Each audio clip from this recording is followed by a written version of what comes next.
How's it going, people? Welcome back to the Supporters Club. Today we're going to be discussing player power. It's been a massive issue in the Premier League over the last few years, and to be honest, in football in general. I'm joined by Harry Symeou from Symeou Arsenal podcast. Thanks for coming today, Harry. Welcome, man. How's it going? All good, all good. And obviously lead judges as usual, Claude, regular.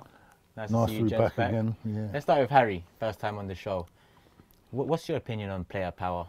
Player power is one of them things that, as football supporters, nobody really wants to see it taking over the game, but unfortunately it's there and it's something we've got to deal with. I think the nature of the world now in general, you know, social media is such a massive thing. Yep. You look at some players, and I know this is AFTV, so let's use Ozil as an example, but his social media following is bigger than the club's. Yep. So in terms of marketing and branding, I know people hate that word when it comes to football, but it's all about brands and players.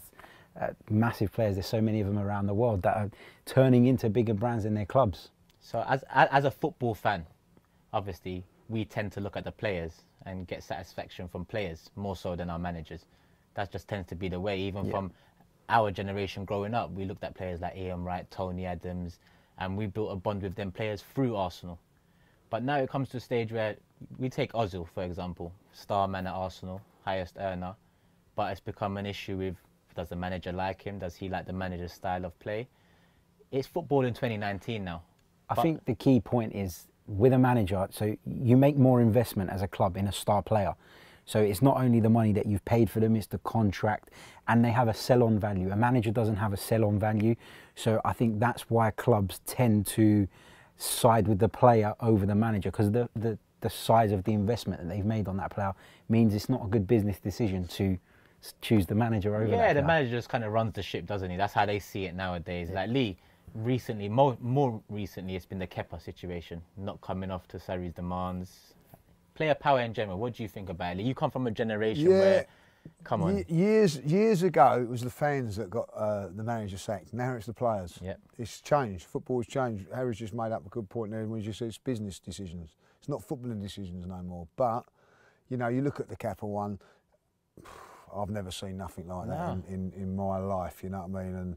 And I have to say, even though it was Chelsea, you know, there is that laughable factor to it, but I was cringing when I was actually seeing it because, you know, it's not football. Yeah. You know, like a player refusing to come off is unacceptable. But, you know, you are seeing it a lot more now. Managers, you know, we just had Leicester's manager really get sacked because of player power. Yeah. We've seen it. You know what I mean? Chelsea do it every other couple of seasons. They've got more managers sacked than anybody. Yeah. The players have. You know, and when you look at Manchester United over from when Mourinho was there, you know, Mourinho, love him, hate him, whatever, was a top manager, serial winner. Yeah. They down tools for him, and he gets the sack. Solskjaer comes in, and look how they've changed. All of a sudden. Yeah. All of a sudden, like, you know, and that is player power at its supreme, if you like, you know. And from an older sort of generation fan, like, you know, to see that, players not prepared to put the graft in.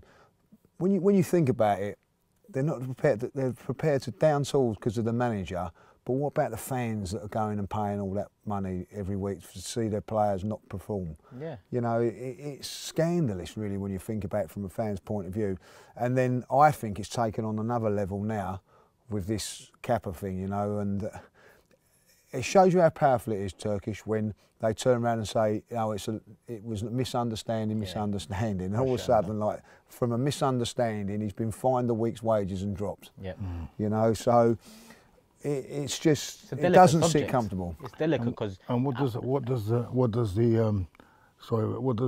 finding them a week's wages mean? Nothing, does it really? Not really, not at all. Nothing. But I think that's Sarri protecting his job. You know what I'm saying? But at the end of the day, also, the player is getting more money.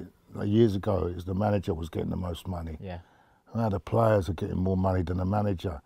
So how can they take the authority? Of course, they're not going to have the same authority, are they? Yeah, because like Lee said, when it comes to our generation growing up in football, a lot of the fans made the decisions on players, on managers who was vocal in the stands. So I believe it's got worse because as fans, I think we have a right to an opinion on the manager to sway one way or another. We have a right on an opinion on players. But I don't believe the players have a right on their opinion on the manager's playing style. In any other job in the world, forget sports, can a team of staff get their manager out? Not necessarily. But they don't care because they're comfortable. Whatever happens, they're comfortable. Because of the money they're earning now, they're in a comfort zone. But how do we change that around? Well, I don't think you'll ever change. I don't think you owe it. There's too much money. They're getting too much money, and that's what it is. That's the whole point. I think your point's a good one. The hunger's not there. The hunger's comparing it to another industry, can the staff get a manager out? Probably not in theory, but what if the staff don't buy into what the manager's trying to do, then you'll see performances drop. And you've seen that at Manchester United. You've seen with the whole Kepa thing for me is a strange one because, like you said, if it was a misunderstanding, why has he dropped him? For me, Maurizio Sarri is protecting himself because he knows that the club have just invested over 70 million on this goalkeeper. And if they're going to pull the trigger, they're going to pull the trigger on Maurizio Sarri first. And so he's tried to diffuse the situation. Yeah, he's dropped him for a game. I reckon he'll be back in a couple of weeks' time and it'll be like nothing happened. Yeah. Do you think why Solskjaer is working? Because he lets them a little bit more freedom in what they want to do. Of course. And that's why they've probably got more time to do what they're doing. In this day and age, I think all the attacking footballers, all they want to do is express themselves now. Yeah. It's not about being top goal scorer anymore, top this. It's about like just general social media perception. Like it turns to Pogba as well. The first half of the season, very off form. He didn't get along with Mourinho, but he still kept his social media side of things very active. Same way Ozil does. Ozil was dropped from the team, but he still got all the support from the fans through retweets, quotes of Bergkamp and whatnot.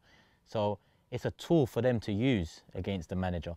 So what I would suggest... I mean, you've only got to see the other night, the support for Ozil from the fans. They're behind him 100%, aren't they?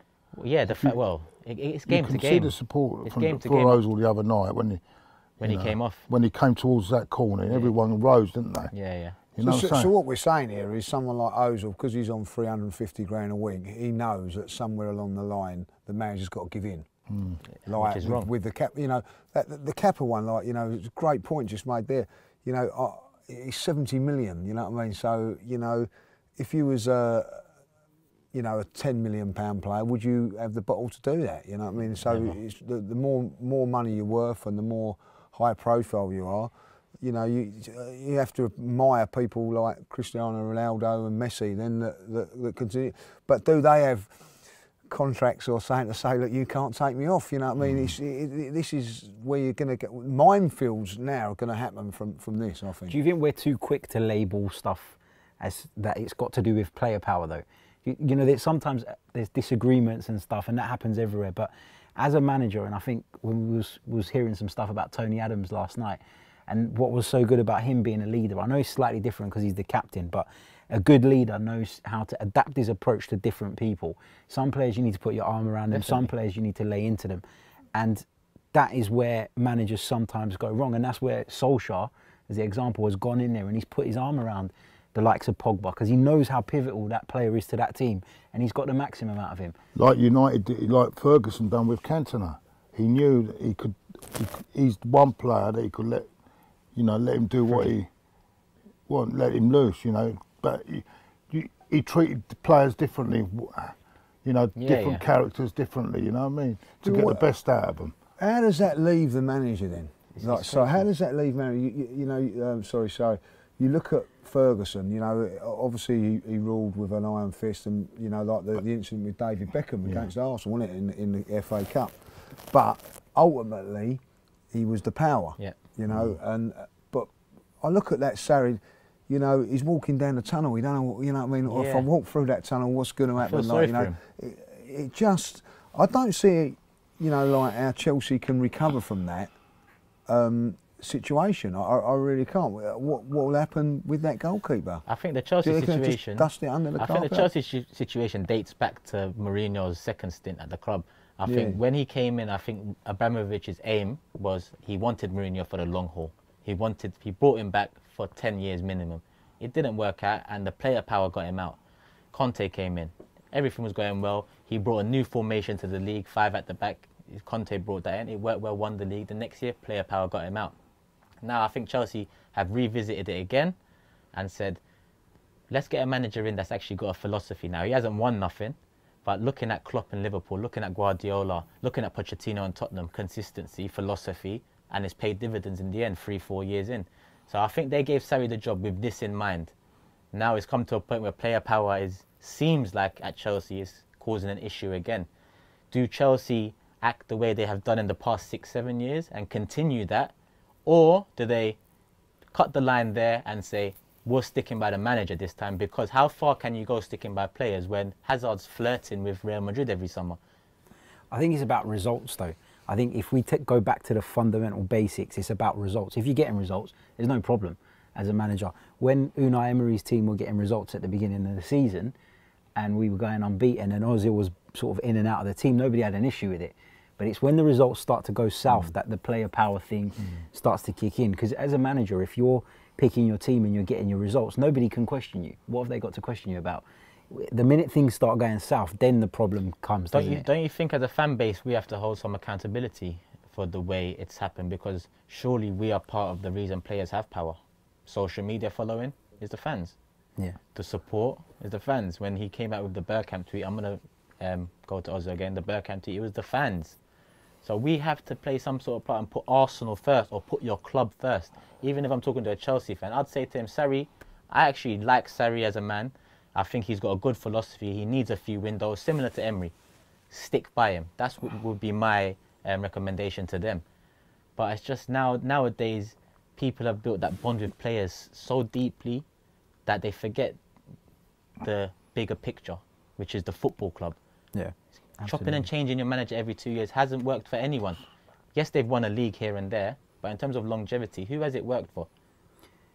See, I actually believe with the Kepa situation, the referee should have made him come off the pitch. Yeah, he's the I mean, he's the boss. one. That ball's gone up. That's your decision. And if he weren't coming off, get the red card out. You know what I mean? Yeah, yeah.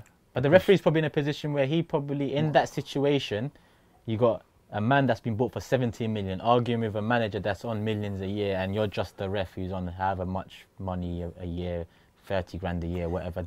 He probably didn't feel the responsibility. Well, they don't. No, they don't. They get. If it was other games, you see they make their mark, don't they? Yeah. He just lost his bottle, didn't he? There's also the respect for the other player that's coming on, you know, which seems to have been taken over. Caballero, you know? Like, he's standing there, all, you know, full kit W, isn't he? Like, I mean, like waiting there with his stuff. And, you know, he must have been, apparently, so they're saying there was a little argument in the dress. That is humiliating, not just for Sarri, but for him as well. Of course. You know what I mean? You know, it's, if player power is going to that extreme, you know, football's got a big worry, a big issue, you know what I mean? And maybe it has to come into a rule that if you don't come off, you know, there's repercussions or something, because, you know, not just internally with the FA, or something, because, you know, this is something that's not good for the game of football. Definitely not good for the game of football, in my opinion, you know.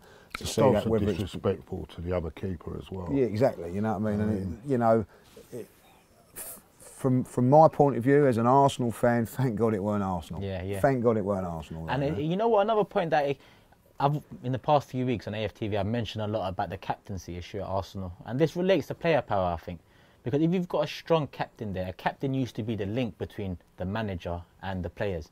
If you've got a strong personality as a captain, he can step in there and highlight the issues of the players to the manager, or highlight the issue from the manager to the players. Nowadays, captaincy, not just at Arsenal, because I do look around and Chelsea have really lost a lot of leaders, though. They lost.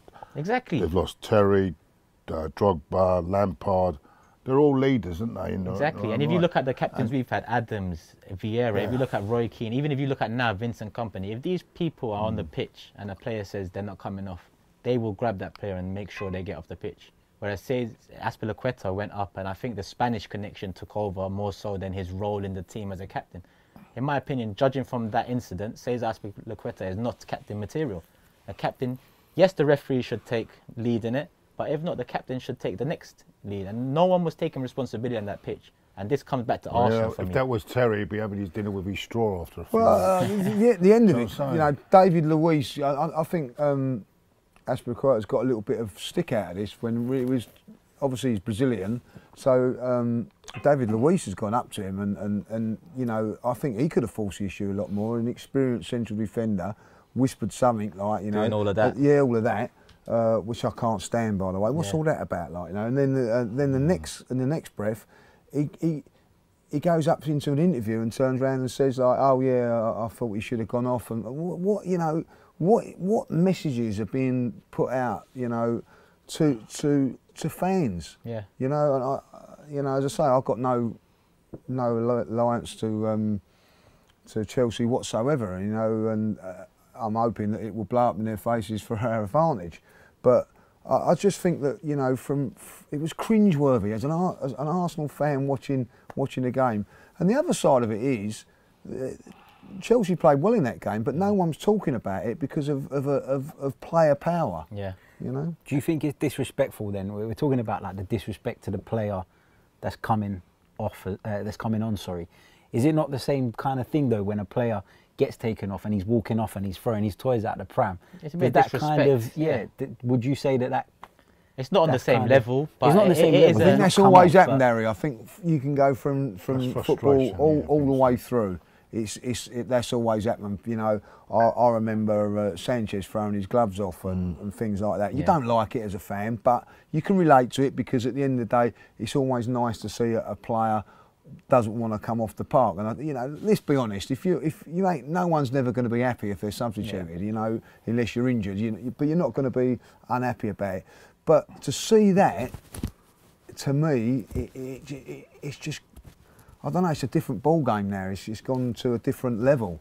Yeah. I'd be more worried if they wasn't upset if they're coming on. Yeah, exactly. Yeah, that's true. And you know what, your point about being worried about the future of this player power thing and how it's going to take over football and the impact it can have, it's like, if I take Chelsea's situation, I keep referring back to Chelsea because in the Premier League, I believe they've shown the first instance of player power with the Hazard and Mourinho incident. Maybe even Villa-Boas a bit before then. But look at Chelsea now. The future is not that bright for Chelsea at present. They haven't got many good young players. Their best player flirts with another club. So player power has got them to this position now where Chelsea are looked at as a club that just chop and change a manager. Their best player is on the verge of leaving and they haven't got any young talent coming through. Mind you, having said that, they've had all these chop and change and they go on to win trophies. That's what I was going to say. Every other year. Yeah, that's what I was going to say. I think with the Chelsea instance, if we want to move away from Chelsea for a minute, another club that chop and change a lot and they achieve their targets is Watford. How often since the Pozzo family have taken that club over have they changed managers?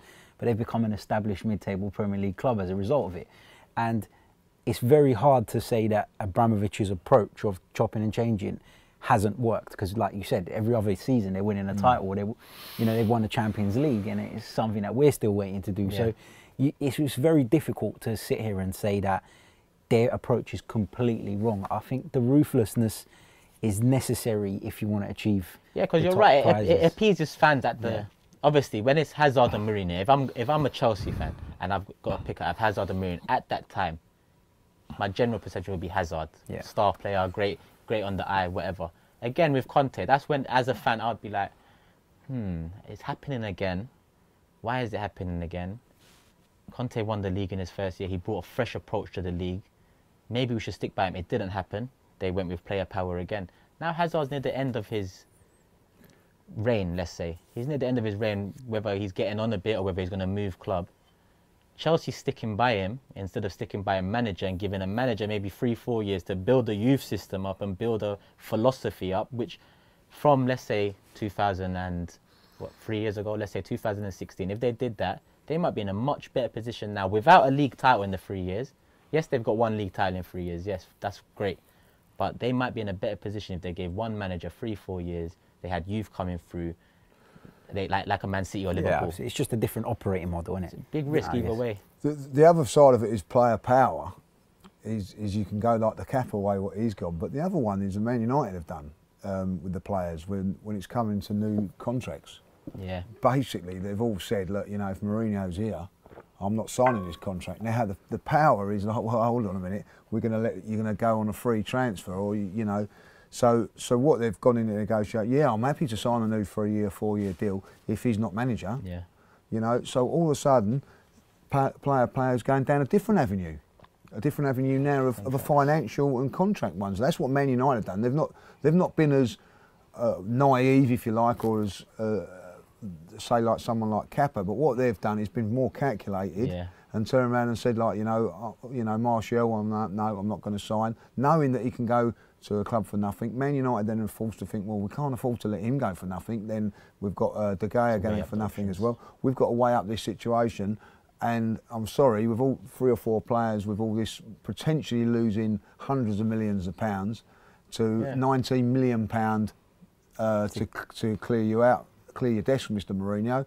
You know, Mr. Mourinho now is in Portugal sunning himself, and that's how that's dictating the work. Future of Manchester United in a sense. That's what them group of players did in They've done it in a more calculated way when you're not showing it on camera and things like that. But don't you know, pull the wool over your eyes. They've done just as bad as Kappa, but they've done it in the rules of the game, if you like. Yeah. Okay. I want to pose a question to all 3 of you lot before we go. It's going to be a difficult. Let me start with Claude actually. In the heyday, Invincibles era, Henry versus Wenger, who would you have chosen if you had to choose one? Oh. Well, at the time, it's a difficult one. And this question's going to be the same for both of you, so if you just want to think about it. Do you know what I would have picked on Henry? Because with those players that we had, right, at the time, I think, and in fact, I would have picked Henry, because I think with that team we had, I think what Wenger did lack was European tactical on the European front. I would have picked Henry. What about you, Lee? Manager every time. Yeah? Manager every time. You know, no club's bigger than a player. You're asking me who I'd have picked. You've got Henry, you just said it. Yeah, if it was a Hazard Mourinho situation with Henry and Wenger. You can't change now. You said it. Henry. You said it. Doesn't mean, but that's a bit of a loaded question there, really, because it's a difficult one. It doesn't mean that I'm in favour of player power. Yeah. Do you understand what I'm saying? Yeah. I think what would have been more beneficial for the club at the time is Henry staying. So it's a bit more difficult because I'm comparing 2 legends at the same club. This has got nothing to do with player power. I'm saying what's more beneficial for the team. Yeah. Going forward, I think would have been keeping Henry and getting with that team we got, possibly a better manager. So Claude's going for Henry, you're going for a Wenger? No, whether it's Arsene Wenger, Emery or whatever, manager for me, he's the man that's in control. He runs it all. Yep. And players, you know, I've been brought up where you have to respect your manager, whether you like him or not. You do what you have to do. Would there be any Invincibles though? We didn't have Henry. Well, you'll never know that, will you? Like, you know, we nearly won the league in '91 without Thierry Henry. You know what I mean? Well, so we won the league, but going unbeaten like those days there, you know. Now you're going different. But Thierry Henry was a great player, but different you know, you have to look at that, and I'd look at that. Say if he was Dennis Bergkamp or someone like that, you know, because Henry didn't like that, I'm going to not do that. You know, he might Dennis Bergkamp might have a real respect, I'm sure he has, and fondness for Arsene Wenger, but because Henry's got him out, it could do all sorts of different problems can come in there. As I say, going back to the Kappa, I don't know how they're going to recover from that. Like, you know, I think at the end of the day, you know, the manager at that time, the club have chosen that manager. Stick by him. Stick by him. He's the one. You know what I mean? I don't know whether Chelsea can do that now from their point of view, but for me, if it come down to Henry, who's a fantastic footballer, but at the end of the day, you know, he's got he'll only be there for so many years before someone else comes along. The manager's the same, but when he's in, he is in charge and he has to make those decisions. What about you, Harry? I know what Harry's going to say. This is a really difficult one. Yeah. It is a really, really difficult question. I didn't want to use Oz or Emery because it's completely different. There's so many angles that you can go at this from. For me, I would probably just about go with Wenger, and the reason I'd go with that is because if you think about all the things that he'd done in the past, the credit he had in the bank, if you want to call it that, with the club, putting his self-down guarantee and that he would be there to get the loan for the stadium and all of those issues as a board, how can you then backstab him, if that makes sense, because of all those things? So yes, Thierry Henry was a fantastic player. In my day, he's the best Arsenal player I've ever seen. So, of course, it's a really difficult question. But I think because of the nature of the relationship between Wenger and the board at the time, at the height of the Invincibles, because that's obviously the period you're referring to, because of all of that, I think you've got to stay with Wenger, just out of being loyal and doing the right thing. And I have to say that Thierry Henry would not do that. Yeah, yeah. No, of course, of course. No, Thierry Henry was a top pro, and he would never go down that road. I know it's hypothetical, but I don't want to be putting Thierry Henry out there. It's a bit of a loaded question because if you see what I mean. No, I know what you mean because I get your point as well. Because when I look at it, this is not really it's not really player pay. You're asking me who I would prefer to go forward as a team. To put yourself in that time, and there's an issue with Henry and Wenger, and you had to support one. That's literally Would I agree to Henry walking off the pitch? No, I wouldn't. Of course not. Yeah. And all that. But it's happened all the time, Turkish. You go back to when George Graham first come, Charlie Nicholas and George Graham. That was a big thing, wasn't it, Claude? Yeah, you know what I mean? In the end, George Graham won that battle, and rightly so. You know, and we've now got it with the Emery Ozil thing. There's certain frictions there. Let's be honest. You know what I mean? So, you know, it does come down to what you know. There is a little bit of a balancing in the power. A very interesting power thing, like, you know, because Mesut Ozil's always been very, very clever. He's doing everything right by what he's doing, like, you know. But Emery's, on the other hand, doing everything right by saying how he's going about it. Yeah. But ultimately, as what Harry said earlier on, that will come down to results. That's it. You know what I mean? Like, and where Harry come out with he's got so many points in the bank or whatever. Like, Emery's not got that. Yeah. Emery's not got that. So it can be a little bit more precarious. Listen, Ozil has never refused to come off the pitch. It's a very good point here. You know what I mean? Bruce Rioch, Ian Wright, player power. Actually, yeah. Actually won that day. You know what I mean? Like, you'd have been thinking about that. Once that come out, I said, well, that's Ian Wright gone. Yeah. He's gone. You know what I mean? But because I think Rioch only had that year 6 months in and didn't have enough points in the bag. That's why Ian Wright won that battle. I'm not saying Ian Wright was going on strike or he was doing whatever, but there was friction between the two. Ian Wright had actually said, right, I'm going to leave. Yeah. And the board turned around and said, well, we can't have Ian Wright leave. We prefer the manager to leave. Yeah. So it does. They weighed up their options and made that decision. So it has happened at Arsenal. Yeah. But not in the capabilities of something like Chelsea. But another thing, has Emery got that much power?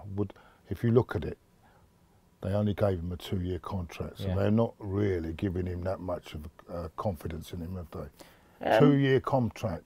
What do you think about the 2-year contract, Harry? Because I know you got opinions on Emery. I think they were basically covering their backs. I think that, look, it's funny that when Arsene Wenger announced that he was going, we were linked with every top manager under the sun. And every non-manager with Arteta. Exactly. And then Unai Emery's name popped up one day, and the next day he was the manager. We didn't know anything about it. I don't believe that he was the first choice. I don't think he was. I think that the contract is a 3-year contract with an option to terminate after the second. So they've obviously looked at it. They want to protect themselves. I think that because we weren't in the Champions League, the Cronkies or whoever's calling the shots have turned around and said, right, we need to work on a Europa League budget now. Yeah. We may not get back in the top 4 this way, so let's try our luck and appoint the guy who's a Europa League specialist and try and get him through that route. But don't you think, Harry, that they've appointed him thinking, we're looking at someone else, but we can't get him yet, like what they've done with Rioch? Potentially, yeah. Potentially. Because that's what they've done with, I mean, I'm sure David Dean didn't get Wenger at the time he wanted to, because Wenger didn't like to break contracts at the time, did he? He didn't like to break contracts. Yeah, that's right. And I think that's what they used Bruce Rioch, I think, as a... And I get the feeling this is just a stopgap appointment. No, you make a good point, because it comes down, obviously when it's a player versus manager, it comes down to the belief of the man above. Do they believe in the manager more, or do they believe in the player more? And I think, in my opinion, it has to be the manager. But when it's put like a legend like Henry compared to, obviously Wenger's a legend at Arsenal, where it's a bit more difficult to kind of distinguish. But the belief has to, like, look at Klopp. Klopp sold Coutinho, who at the time was one of their best players, but the board believed in him, the fans believed in him. Pep in his first season, losing 3-0 to Everton on Leicester, they lost 2-0 to Tottenham. The fans believed in him, the board believed in him. Yeah, also, who's more commercially important to the club, Ozil or Emery. Yeah, that's what it comes down to. From the owner's point of view, it's all about their pockets. And we're talking about a player who's got a bigger reach than the football club. Our owner, that is, there are owners that would go the money route. Roman Abramovich, for all the stick we've given him, Roman Abramovich cares about winning stuff. Yeah. Because he wouldn't keep doing what he's doing. And he's flipped the club to make profit year on year as well, which is credit to him, because we all assumed he was going to continue. I'm looking at that angle as well. Yeah, so he's done well. But obviously, listen, Harry, thanks for coming down today. Appreciate it, man. Thank you. Make sure you lot subscribe to the Same Old Arsenal podcast and whatever else. It's on Twitter and YouTube. And Same Old AFC on Twitter, Yeah, Same Old AFC. Lee, Claude, thanks for coming back today. This has been the Supporters Club. Let us know what you think about player power in the comments below. Ozil or Emery, you decide.